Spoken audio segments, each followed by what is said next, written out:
સુરતમાં ગુનાહિત પ્રવૃત્તિઓ પર અંકુશ લાવવા પોલીસ એક્શન મોડમાં આવી છે.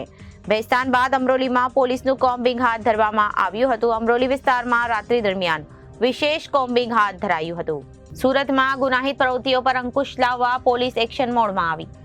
ભેસ્તાન બાદ અમરોલીમાં પોલીસનું કોમ્બિંગ હાથ ધરવામાં આવ્યું. અમરોલી વિસ્તારમાં રાત્રિ દરમિયાન વિશેષ કોમ્બિંગ હાથ ધરાયું હતું. ટીસીપી, એસીપી, પીઆઈ અને 100 થી વધુ માણસોનું કોમ્બિંગ અલગ અલગ ટીમો બનાવવામાં આવી હતી. આ ટીમોએ ફિઝિકલ વાયોલન્સ અને અન્ય ગુનાઓમાં સંકળાયેલા આરોપીઓના ઘરો પર સીધી કાર્યવાહી હાથ ધરી હતી.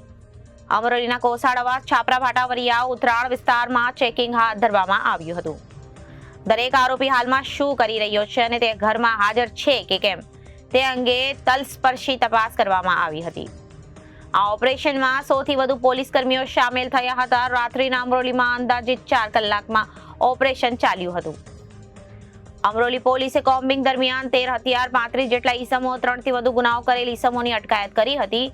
અલગ અલગ વિસ્તારમાં પીધેલા 5 ઈસમો સામે કાર્યવાહી કરવામાં આવી હતી. સાથે તડીપાર 3 ઈસમો ભાગતા ફરતા હતા, તેમને પકડવામાં આવ્યા હતા.